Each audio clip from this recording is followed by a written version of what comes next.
morning. Good morning. How are you all? You love the weather? I love the weather. Great. So I'm Cindie Leitman, and I'm here to welcome you to the Center for Spiritual Living Tacoma. All of you in person and those of you online, up there in that little booth up there. Our musicians today are Benny Yangco on the clarinet, and our special musician is ChristineEss Young, and Pete Beresford on percussion. Hold your applause until I'm done, okay? Our audiovisual team is Erik Perrohe and Ronald up there. Our practitioners today are Bev Holland on platform and Ona and Toby in the back holding high consciousness. Thanks to our greeters, Ty and Mary. They're the ones smiling in the back over there. And also Sue Bob, who is coordinating our coffee service today. Our speaker is Steve Potts, a practitioner. And now we can welcome and applaud them all.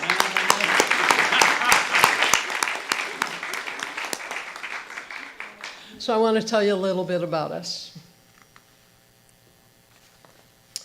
We are an inclusive, welcoming, and heart-centered community. If you're new today and you're comfortable raising your hand, please do so we can welcome you. Anybody new today? Yay! Welcome, welcome. So let's take a moment to remember who we are and what we believe. The Center for Spiritual Living Tacoma is a peaceful, loving, and joyful spiritual community with a shared set of values, principles, and practices. We embody an understanding of our oneness with Source. We are committed to an individual transformation and to being a beneficial presence on the planet. Our vision is to create a world that works for everyone. We help to empower you to bring your dreams to life. We do this together through practicing meditation and prayer, offering a spiritual home, teaching universal spiritual principles, giving consciously, living in the present moment, engaging in a life of service, and providing a pathway to peace of mind. I just love that we do all that here. So I have some announcements. We have 3 classes coming up. One class is called 5 Gifts for an Abundant Life. And this is starting on Zoom on Wednesday, starting September 25th from 6:30 to 9 p.m. for 8 weeks, led by our one and only Mona Williams. There is a $30 discount in the price if you register before September 18th. And I do not have in my notes what that actual price is. I'm sorry. It might be in your program. Is it in the program? Thank you. It's in the program. The second class is Self-Mastery, Exploring True Self. This has a new date. It will be starting on Zoom on Tuesday, October 8th from 6 to 8:30 for 8 weeks. It will be led by both practitioner Laura Lee Bentel and practitioner Steve Potts. And if you hurry and register before October 1, there's going to be a $30 discount. Yay! Yay! And what's the price of the class? $295. Okay, thank you.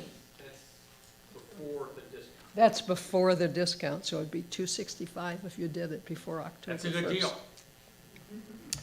The third class is Awakening Higher States of Consciousness, and that one is going to be in person here, Sunday, October 6th, from 1 to 2:30 p.m., with a suggested donation of somewhere between $20 and $30.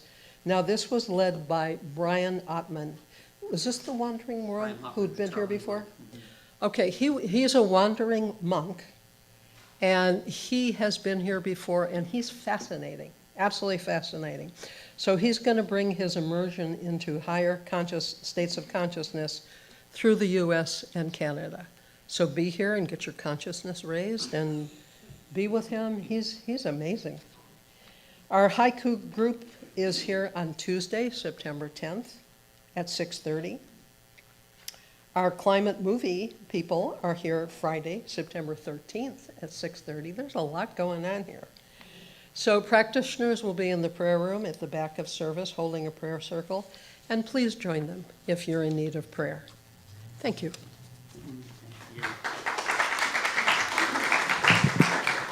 All right, good morning, good morning, good morning. Everybody take a deep breath in, let it out. Be here for you, take all this in and heal and be well, because that's what this is all about, is a gathering and connecting this morning. All right, one thing we forgot to mention, it was my sponsor, John Lloyd is on trumpet, and he's going to help us in a minute do something special, which you're going to see. So we're glad to have his talents as well. Classes are great. If you're interested at all, take them. They are the best way to expand your consciousness. And we have practitioners here, and two of them are in the front row, in Bev and Steve we're going to hear talk today.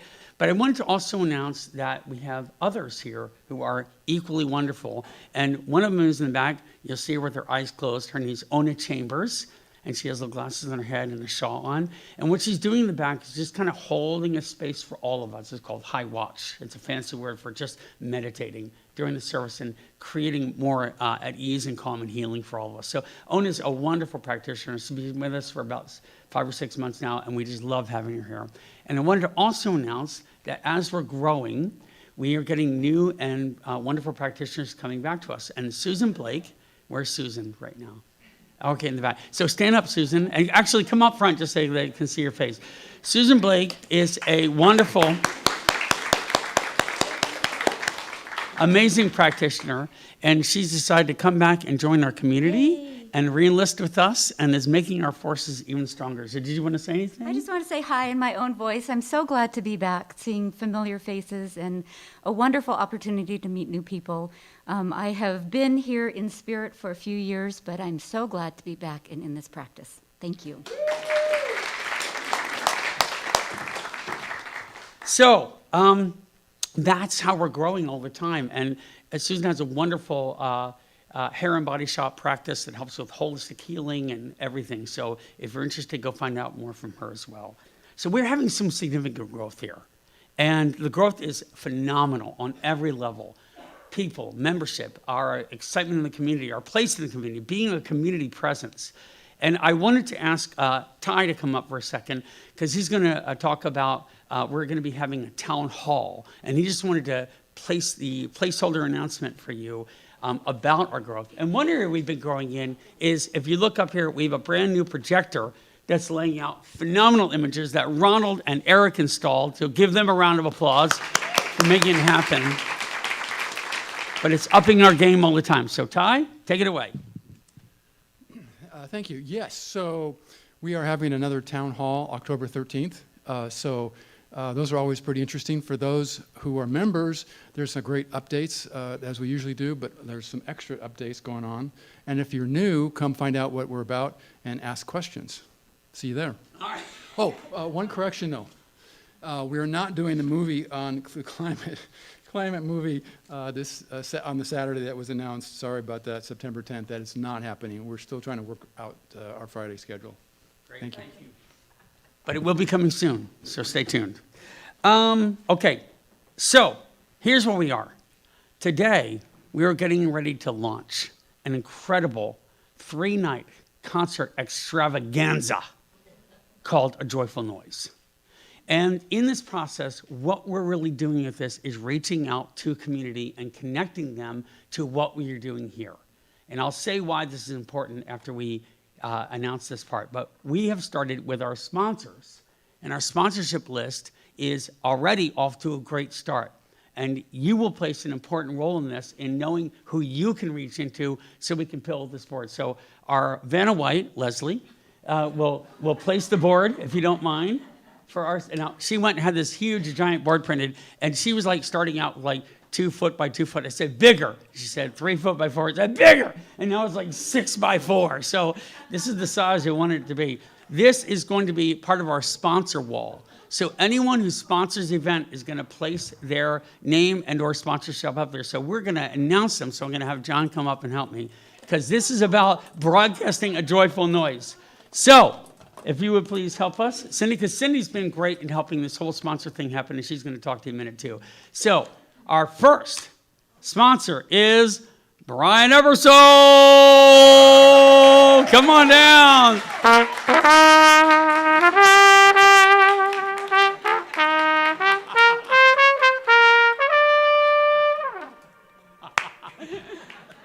Just place it on the weight space somewhere.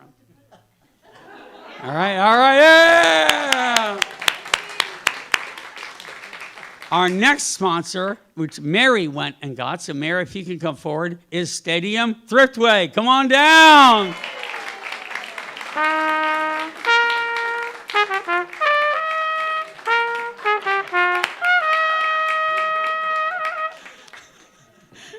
Don't you love the Star Wars theme for Stadium Thriftway and Mary? She could be a Jedi Knight. We don't know. So watch out.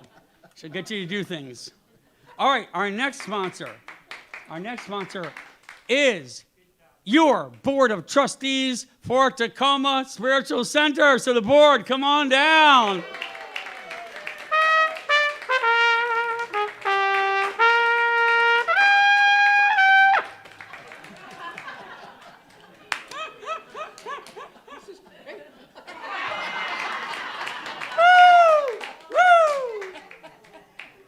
Love it. Woo! See, we're raising a joyful noise right now. This is fantastic. All right, our next sponsor is Max, CJ, and me. But these two are going to come down right now. Max and CJ, come on up.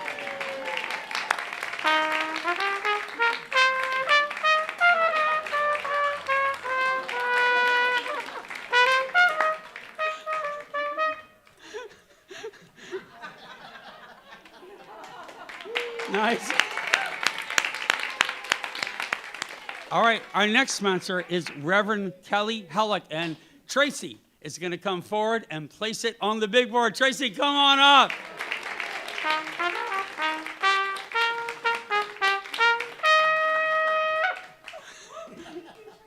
Beautiful. Tracy and George.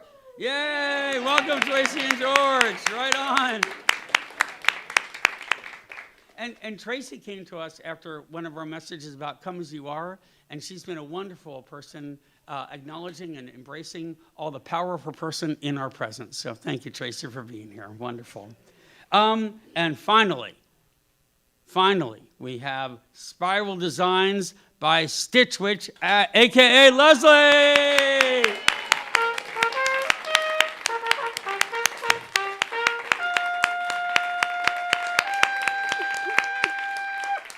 All right, can we say, woo? We are raising a joyful noise.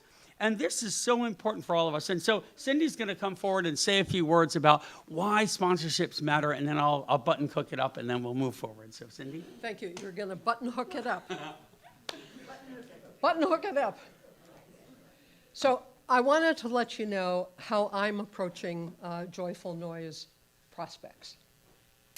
I've chosen my dentist, my cleaners, and the owner of the restaurant where I have breakfast every week. Why did I choose them? I chose them because I spend a lot of money there. That is the key. This makes me feel that they would be compelled to listen to my pitch, yeah? So you also have people in your life who fit this bill. Approach them with confidence. Approach them with excitement, because this is a great weekend of music, of food, of wine, of community, and joy. So have your confidence and your excitement showing when you go to talk to somebody like him. You know, if you can be like 20% of what Drew does, you are in like Flynn. All right, this is not a hard sell at all. After all, we're the Center for Spiritual Living in Tacoma. We know how to throw one heck of a good party, yes? Yes. If you were at a Joyful Noise last year, you know what an incredible event that was. How many of you came to Joyful Noise last year? How many of you had a fabulous time? Look at this. How many are you coming again this year? All right.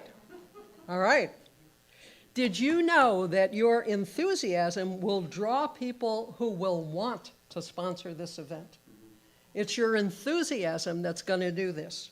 So when you approach your prospect, just let them know they can be part of something wonderful.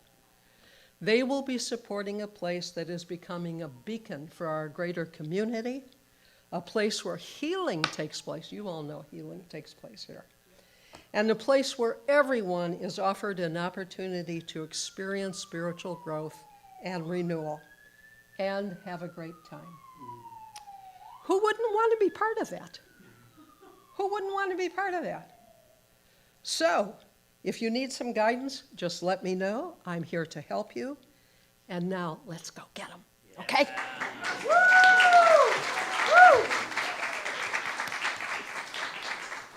So a little bit, just quickly, why this is so important. This is how we expand. And think of the first time that you walked in here. Think of the first time that you felt the kind of warm, authentic, genuine community caring and compassion and joy, and how that keeps growing. Well, there are many, many, many other people out there who are hurting and looking for some place that don't even know we exist. An event like this is an opportunity to reach out and connect with them. So sponsoring, selling tickets, allowing them to feel what's here, this is how we make a better world together. And that's no joke. And I'm not overselling that at all. In fact, I might be underselling it. The human race depends on consciousness like ours to build something beautiful together. It needs it desperately. We all need this healing presence of love and joy together. So imagine someone out there who's just lost, and they see something like this, and they walk in here, and they're like, oh, I know John Lloyd had that happen last year. He got invited to the event, and look what he's become. A choir leader, a musical addition to us. He and Bill play trumpet out there before Sundays. Imagine the possibilities if we become a force for good to change this world. That's what an event like this does. And offering sponsorship is not just about our center. It's about all the community projects we help encourage throughout our community. Artist groups and healing groups that come in here, all kinds of events and people. So it's bigger than that. It's a community center. We're a spiritual community center. So that's why if all of you just got one person, one engaged or involved, that would suddenly blossom into something extraordinary. So it's our privilege, it's our responsibility, it's our purpose, and it's our joy to raise a joyful noise together. So now, let's continue on with our amazing service and raise a joyful noise once again. Thank you.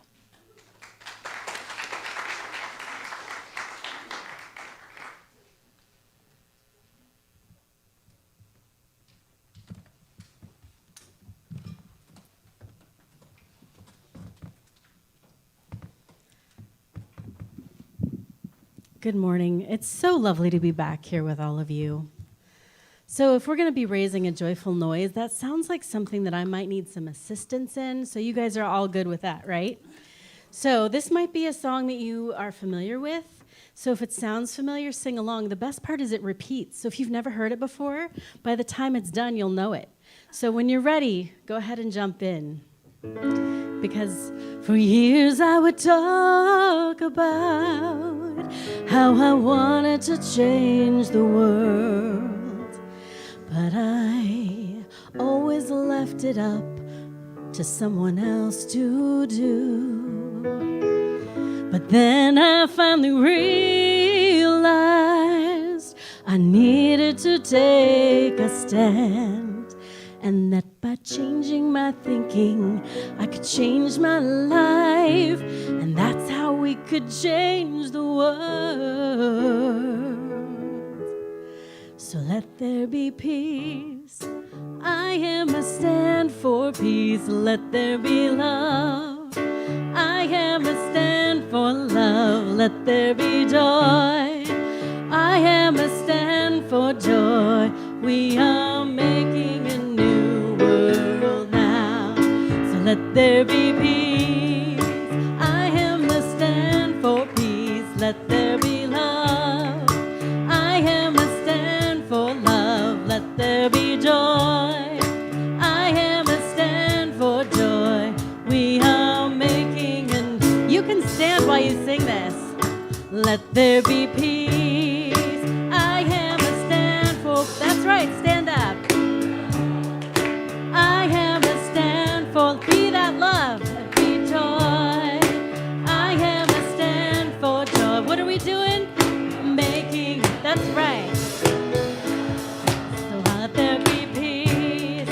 I am a stand for peace. Let there be love.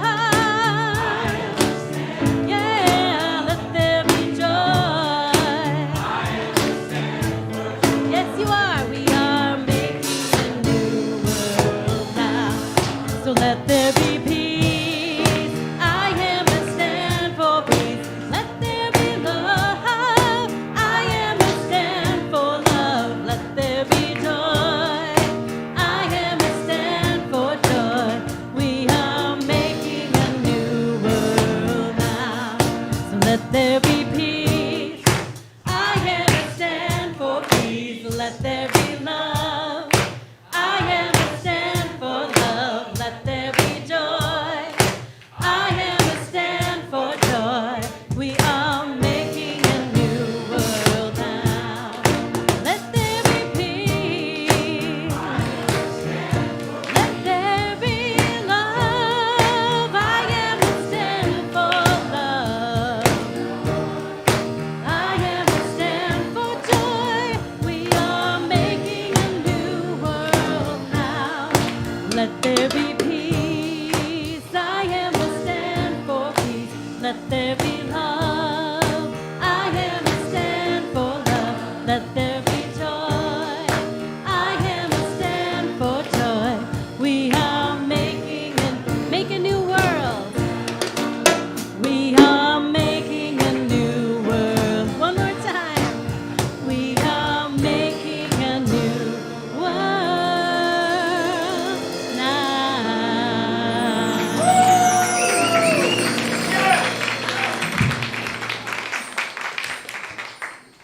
Right.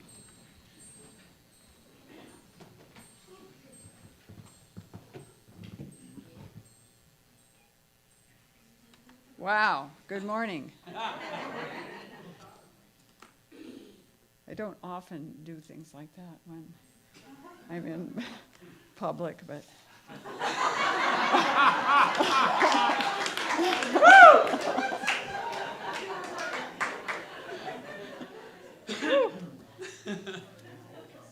We're going to read a reading from Ralph Waldo Emerson today. And you know, he was a little bit before Ernest Holmes' time. And back then, people often used the word man for people. It was just a general term to use. And in reading over this quote, I really thought it would be easier if I just used the words that were used by the people, and just know that it really means everyone. This essay is called Self-Reliance. There is a time in every man's education when he arrives at the conviction that envy is ignorance, that imitation is suicide, that he must take himself for better, for worse, as his portion, that though the wide universe is full of good, no kernel of nourishing corn can come to him but through his own toil, bestowed on that plot of ground which is given to him to till. The power which resides in him is new in nature, and none but he knows what that is, which he can do, nor does he know until he has tried. So I would like to invite you to close your outer eyes with me and just go on a little bit of a guided meditation. And let's just take a deep breath, knowing that we have already tasted the beauty of this earth. We have tasted the beauty of the people in this room and the people that hear the sound of my voice, and everyone. Because energy is like ripples in the water, It moves over the water and it reaches all. And so today, let's just imagine that we are in our favorite place. If you have a favorite place out of doors and where you can see nature, just go to that place for a moment. It may be the beach. It may be the forest. It may be a garden. It may just be your own back porch. But it's a place that you feel safe and that you feel protected. And so let's just take a deep breath and just sit there for a moment. And then you see somebody coming toward you, just slowly. It's someone that you don't recognize. And you're just so relaxed at that moment. You just put a smile on your face and allow that person to come closer. And it is someone that you have not seen before, but they also have a countenance of joy and of peace. And they come up to you and you sit down together. No words, just being together. Knowing that we can always do this in our mind's eye. Knowing that we can always feel safe in this world. And so after a few minutes, the person smiles, gets up, and just walks away. And you are tingling with delight that you had a visitor that you didn't even talk to. And it was so natural, just like nature itself. And so today I just want to thank Spirit for everything that happens during our days. Sometimes it seems that it's supposed to be a trial, but that is not the intention. The intention is always to learn and grow every day. And I'm so grateful knowing this truth. And I'm grateful for everyone in this room and everyone within the sound of my voice. Thank you, Spirit. And so it is.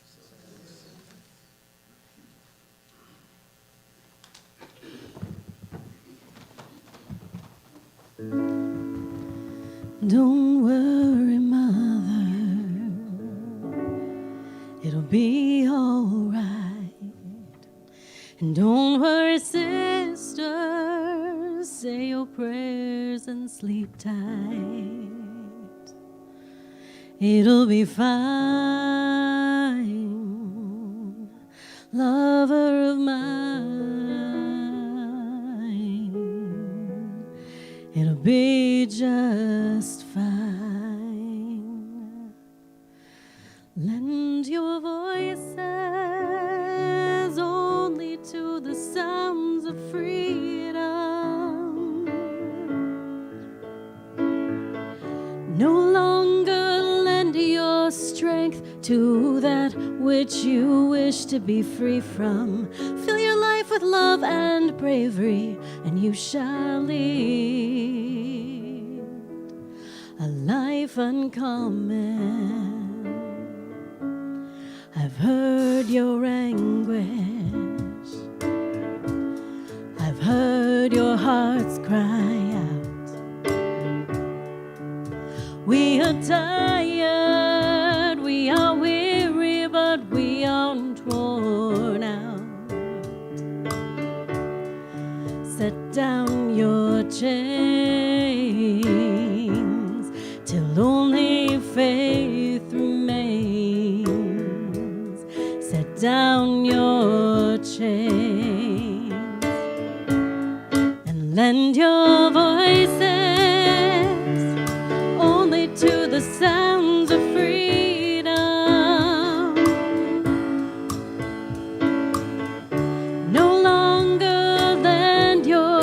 strength to that which you wish to be free from.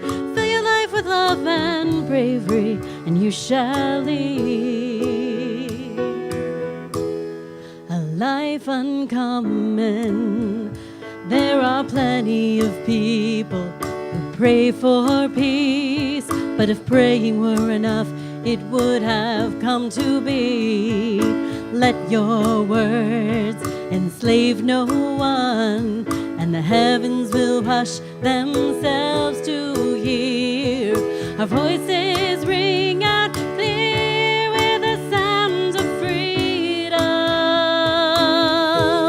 the sounds of freedom.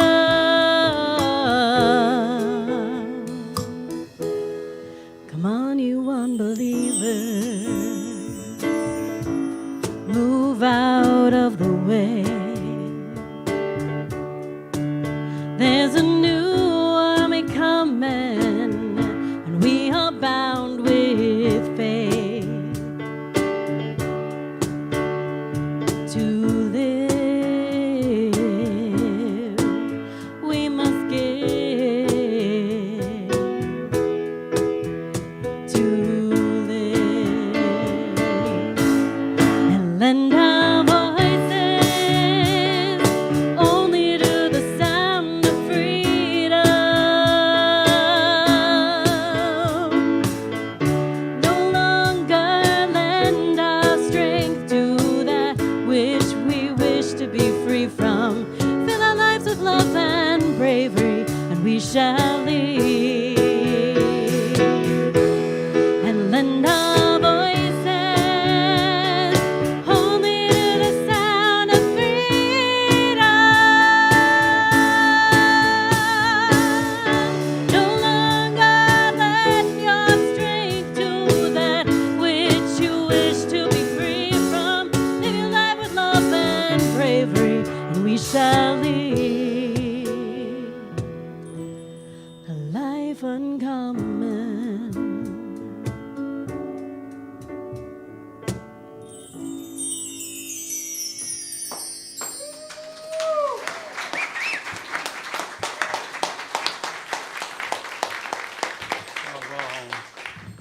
The gift of music right there. And all of our artists, pretty darn good, Steve said.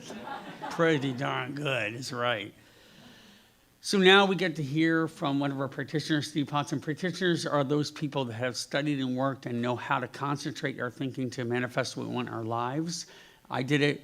We all have done it. Come see us if you're curious about it and learn more. But right now, Steve is going to deliver a message from his own wisdom and personal stories of life. He's a force for good in our world, and it's a great privilege to welcome Steve Potts.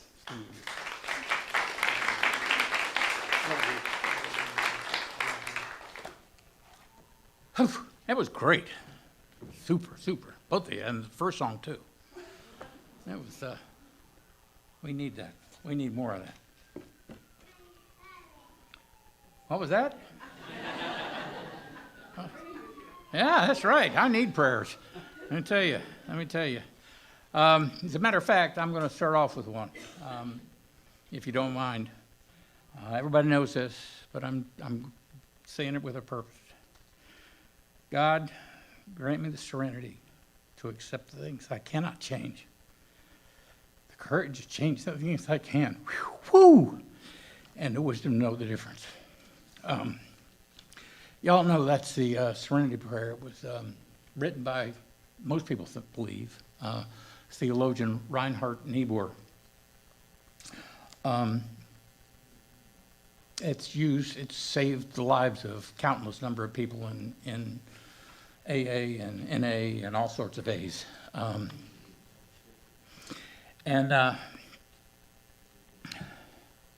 That's just the most famous part. It's a longer piece, but it's it's the part that has more meaning and depth to it.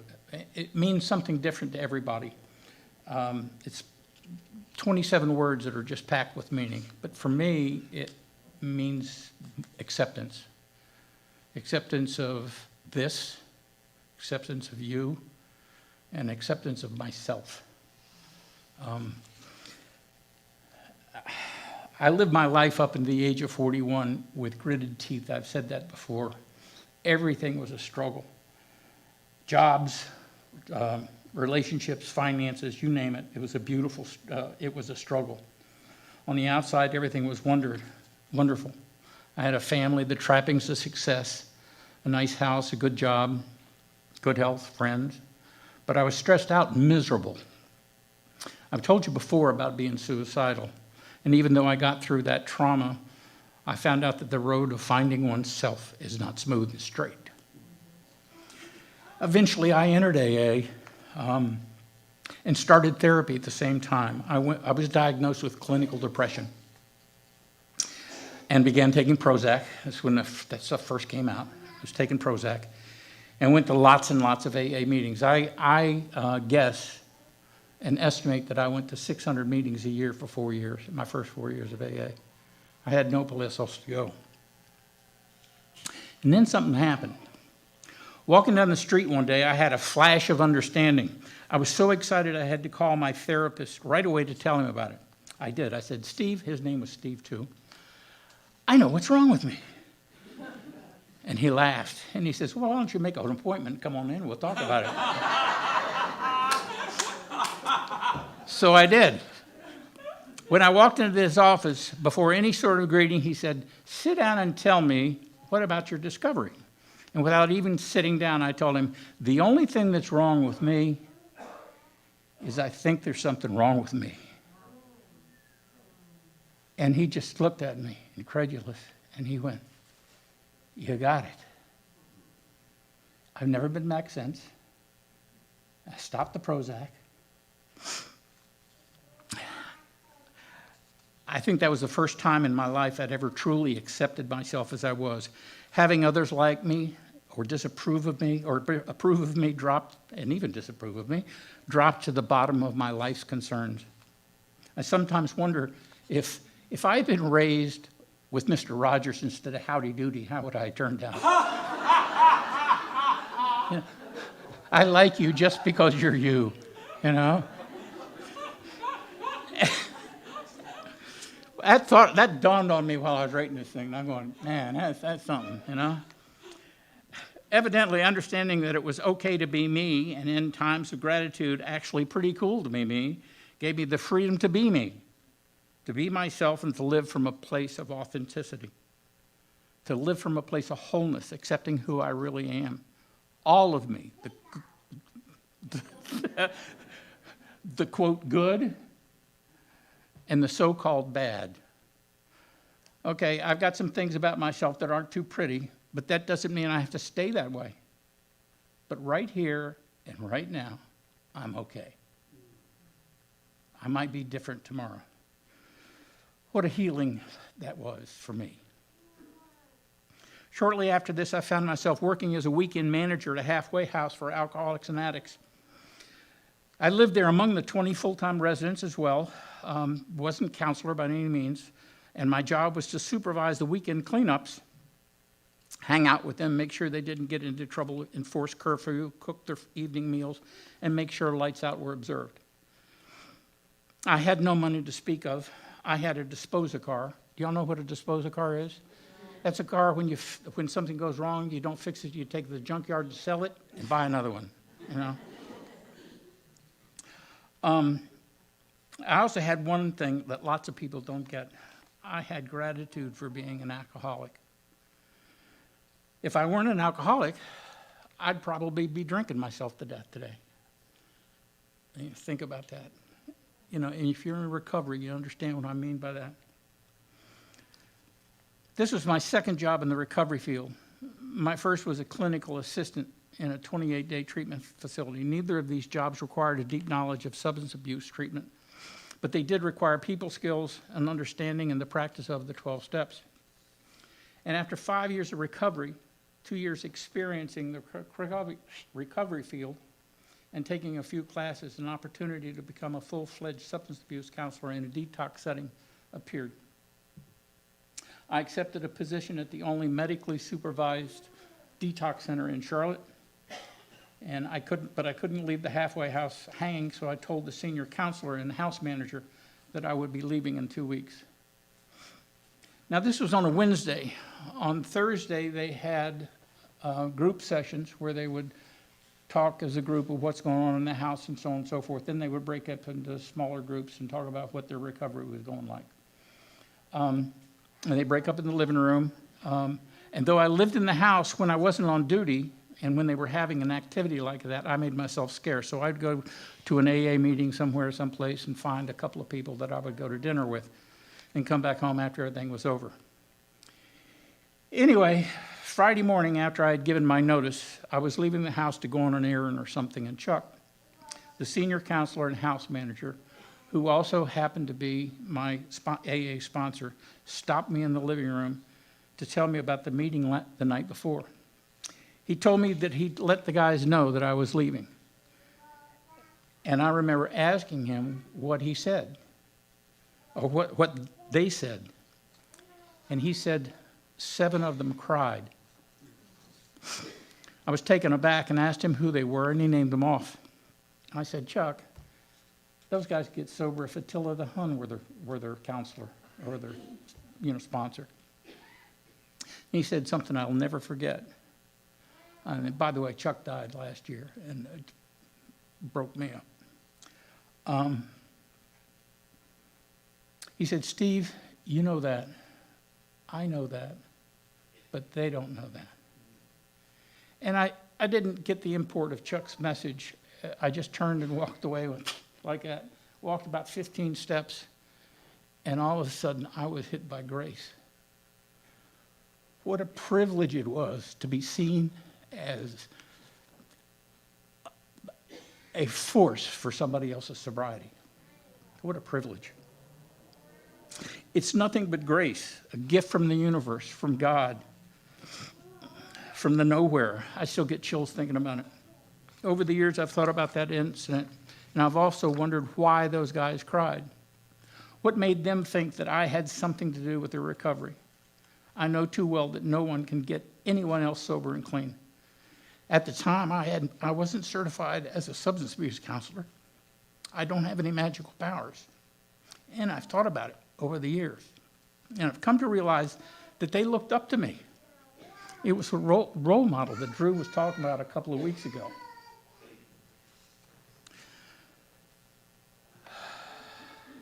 I was simply being myself. I ate with them. I talked recovery with them. I laughed with them, hugged them, watched TV with them, answered their questions, treated them with respect. I remember having only one goal at that house, and that was to show everybody that I was happy being sober. I was just being me. I was being, and the word for that is authentic. I was just being me. These guys were used to being a phony. Alcoholics generally hang out with other alcoholics. They wear masks around each other, pretending to be something that they're not. Drug addicts are used to living on the street and pretending to be hip, slick, and cool, as we used to say. You know the difference between a drug addict and an alcoholic? An alcoholic will steal your wallet and deny that he did. And a drug addict will steal your wallet, still deny that he did it, and then he'll help you look for it.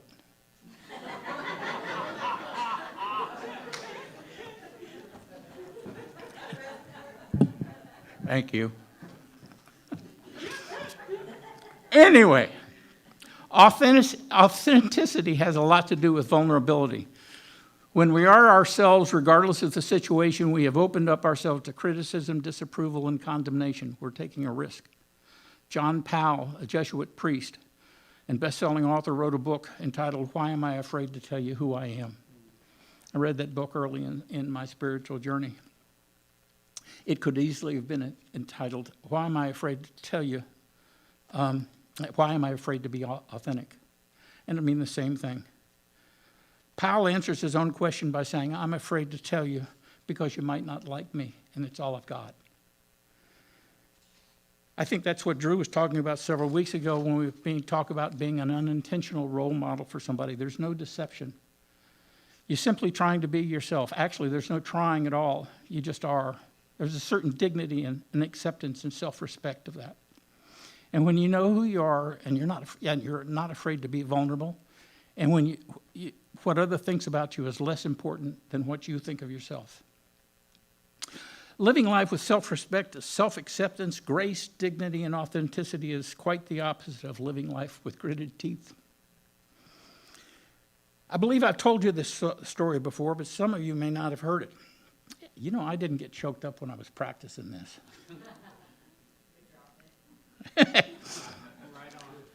I believe I've told this story before, but some of you, I told you that before, but some of you may not have heard it. My father and I never got along. We loved each other to death, but we fought like the devil.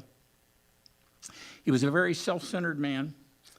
I hate to say that, but he was, and I never lived up to his expectation. He was very proud of the family in public, but at home it was a different story. We never measured up. He and I never had what you called a relationship. He never left me a legacy. He never taught me how to be a man. He was a paraplegic the last 9 years of his life. And when he died in 2001, at his funeral, person after person got up and said what a wonderful person Carl Potts was, how he handled his paraplegia with such grace and dignity. Those were his exact words. Drew used those words a couple of weeks ago. Those were his exact words I heard from people who knew him. And as we sat in that front pew of that church, my brother and sisters and I all looked at each other and going, they're talking about our father. You know, grace and dignity were not two words we would use to have applied to him. And as I said, alcoholics wear a lot of masks, and he was an alcoholic. But that's not my point. 7 years later, I was laying in a hospital with a crushed right leg. I had joined CSL, at that time Science of Mind, 3 years earlier, and I was trying to practice seeing the positive in everything, even a horrific crippling accident. I laid there in the hospital trying to find the positive in the accident, but the image of those people talking about the fact that my dad handled his paraplegia with grace and dignity kept coming back. It suddenly struck me that grace, dignity, and acceptance of my father's legacy, and acceptance was my father's legacy to me. I don't have to blame anybody, cry, complain, or feel sorry for myself. It is what it is. I, too, could handle my situation. I could handle my situation with grace and dignity. I'm still me. When I'm faced with a difficult situation, I can reach out, accept support from others. I don't have to pretend to be a macho man. I don't have to be that rock that Simon and Garfunkel sang a long time ago, if a lot of you remember it. Now, some people know this here, but many of you don't.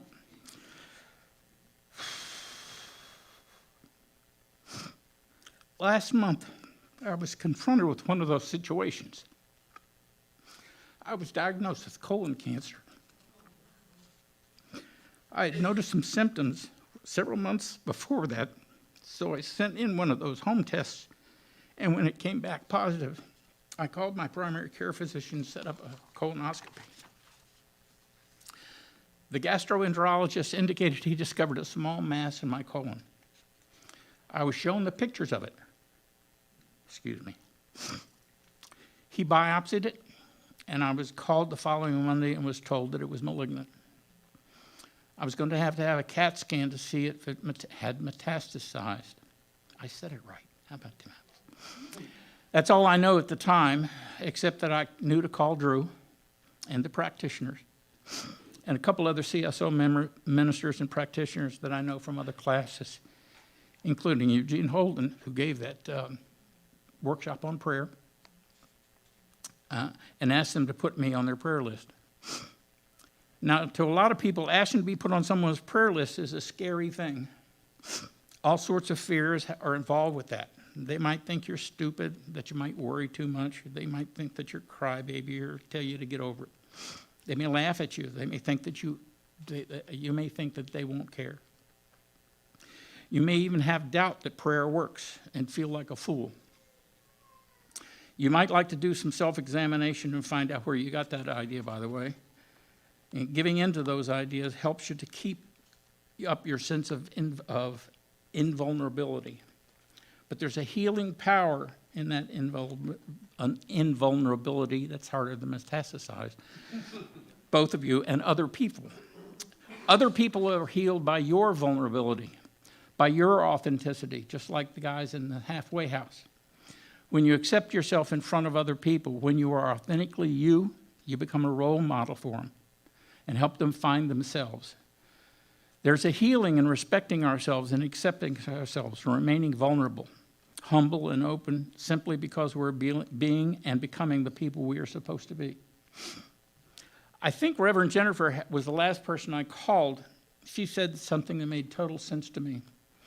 She said that she would be glad to put me on her prayer list, but she wanted me to do something. She wanted me first to give some thought about specifics, what my intentions were for my diagnosis. Now, one of the things I know about myself is that I don't know everything there is to know about prayer and science of mind. I just know it works. Why have an AA sponsor or a CSL practitioner or a mentor if you're not going to listen to them? So I gave some thought to it, and about 24 hours later, it dawned on me what I wanted, and I called her back. I want the cancer gone, and I want to go through whatever I have to go through with grace and dignity.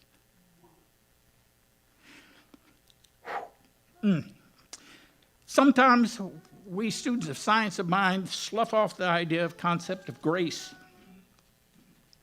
The fundamental definition of grace in theological sense is the unmerited gift of God. And if you look at that definition, you can see where that idea comes from. For something to be a gift, it has to come from a giver. Some of us attach that to the big guy in the sky idea of God. I don't. I know grace exists. I experienced it. And I don't give a hoot about what somebody else's idea of the source is. Belief is personal, just like authenticity. I just look at grace as a gift from the universe. Our spiritual journey is a journey to wholeness, a journey to becoming who and what we are meant to be. It's a healing journey of spirit, mind, and body. Accepting yourself just as you are right here and now, being authentic, knowing the truth of who you are and attempting by living by that is the power that leads to healing and wholeness. It's a real power, and I know that for a fact. 2 weeks after my colonoscopy, my primary physician called me. He read the results of the CAT scan to me. He told me pretty much these words: there is no metastasization. In fact, there's no mass. It's disappeared.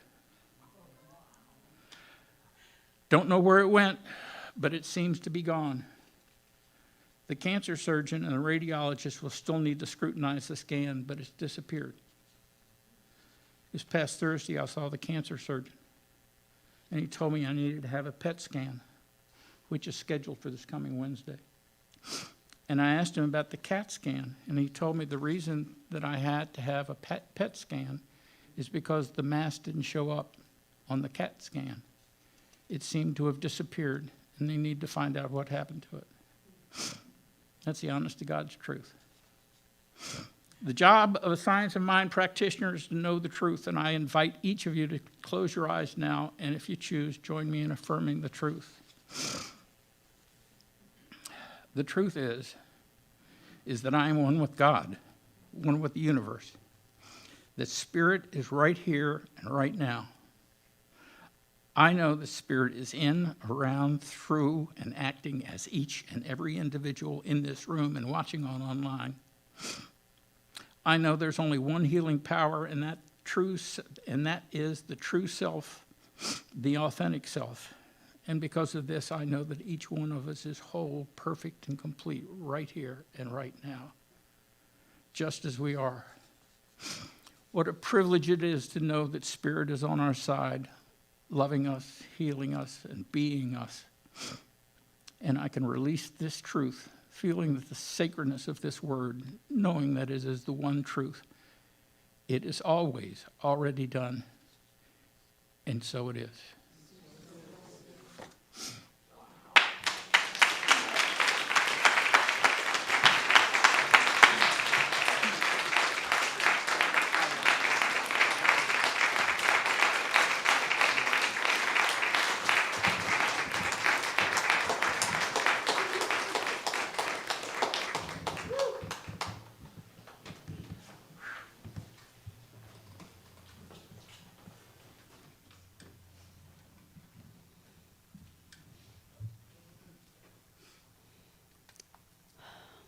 Steve, thank you so much for your demonstration of authenticity.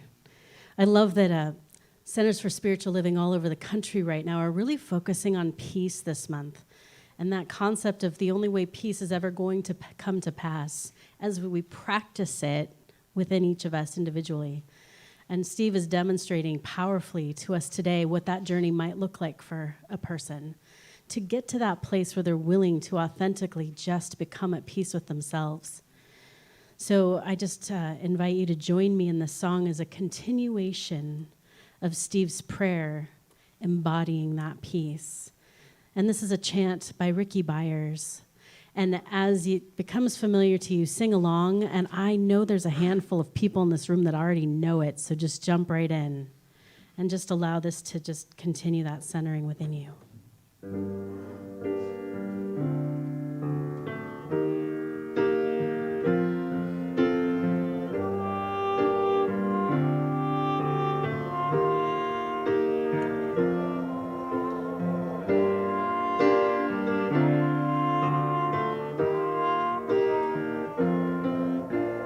Om Shanti, Om Shanti, Om Shanti, Shanti, Om.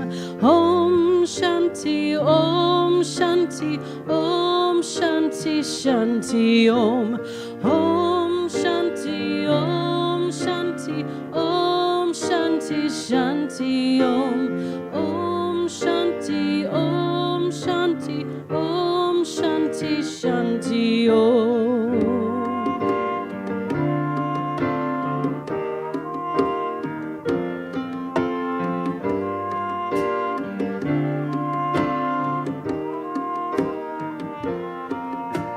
Peace inside my mind, God and only God is moving me. Peace inside my mind, God and only God I live to see. Peace inside my mind, God and only God is moving me. Peace inside my mind, God and only God I live to see. Om Shanti, Om Shanti, Om Shanti, Shanti, Om. Om Shanti, Om Shanti, Om Shanti, Shanti. Sing that again with me. Om Shanti, Om Shanti, Om Shanti, Shanti, Om. Om Shanti, Om Shanti, Om Shanti, Shanti, Om.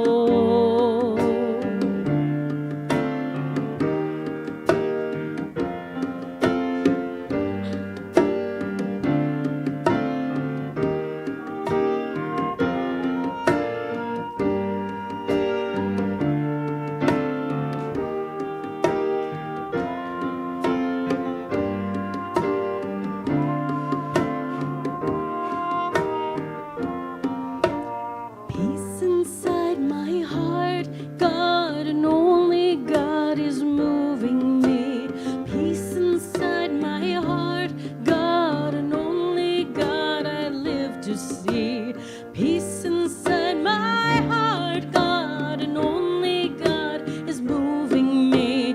Peace inside my heart, God and only God I live to see. Om Shanti, Om Shanti, Om Shanti, Shanti, Om.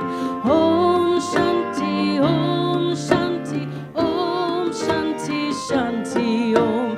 Om Shanti, Om Shanti, Om Shanti, Shanti, Om. Om Shanti, Om Shanti, Om Shanti, Shanti, Om.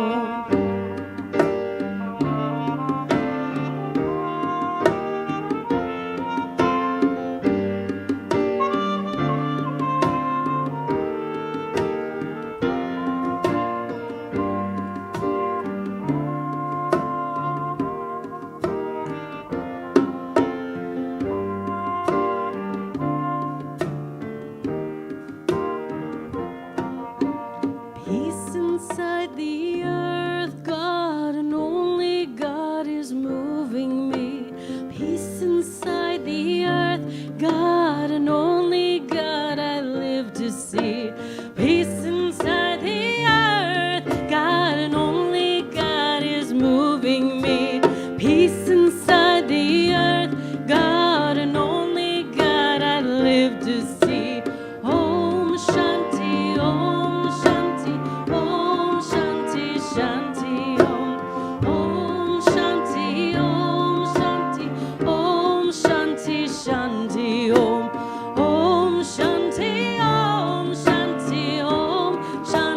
Shanti Om. Om Shanti Om Shanti Om Shanti Shanti Om. Om. Let there be peace in the earth. There will be peace in my heart.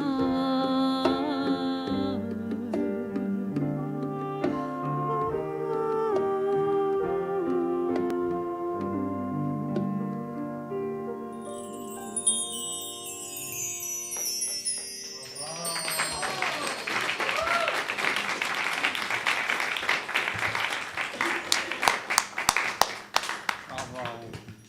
Thank you, wonderful musicians, for the gift you bestowed on us today.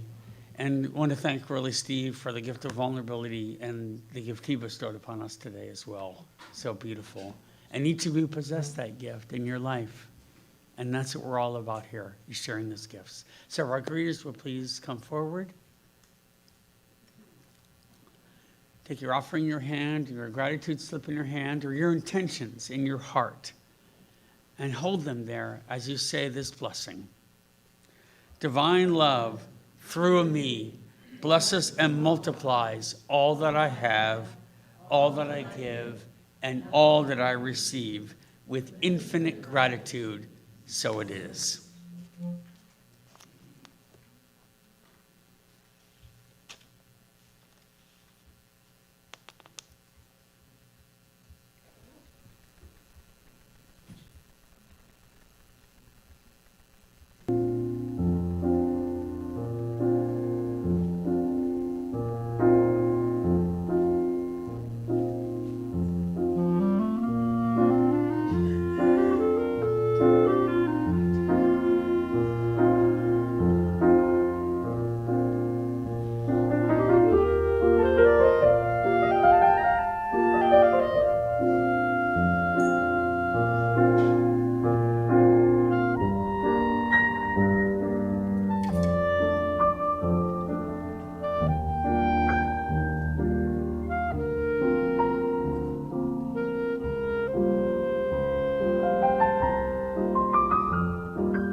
That's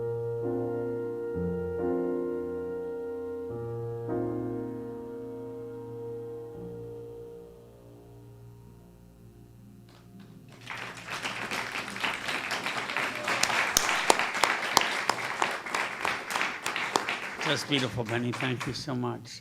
So we give thanks for all that we give, all we're creating together. So with blessings, we say, so it is. So we have our final prayer for the final song.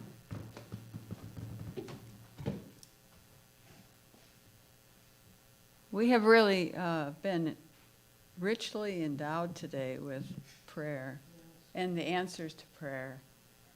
And I just want to repeat what Reverend Drew said, that it is possible for all of us to do this. You don't have to have practitioner behind your name. We mostly are looking at others and how we can help others, but we can all help ourselves. So I invite you to close your outer eyes one more time today and just take a deep breath. Much to digest today. And let's just take another deep breath. And I just know that breath breathes me. That breath is the Spirit of God. That breath is absolutely everywhere present. And I know that breath is alive, is recognizing me and everyone here for what they need and what they want. And I just know that today, each of us probably has a healing need sometime in their lives. And it may be physical, mental, emotional, or spiritual. These are all prayers of healing. And today I know the truth for everyone here, that they have that ability, that grace that comes only from God to change their lives. We all have that grace. It is so amazing to recognize that. And so I state that today, recognizing that Spirit is in me.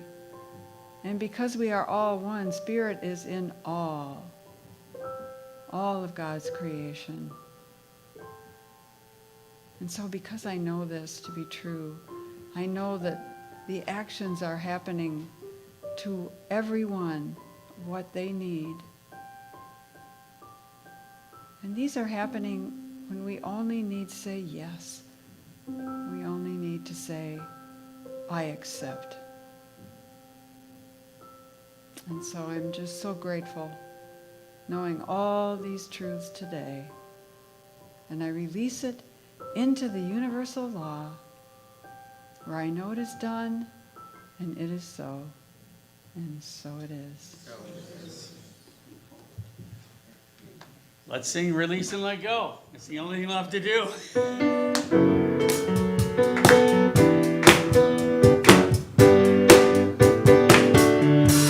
I release and I let go. I let the Spirit run my life, and my heart is open wide.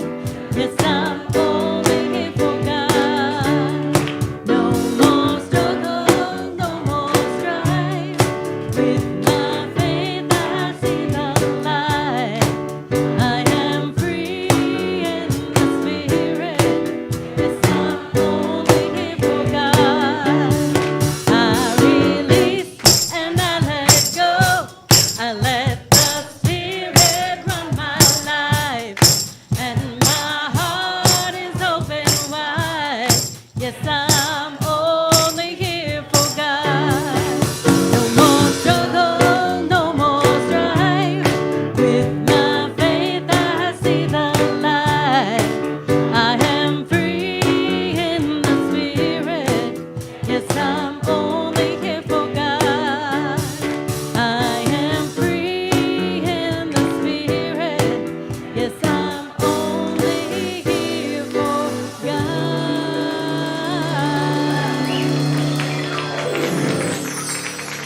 forth, and as Steve beckoned us all with grace, dignity, for peace for our planet. Woo!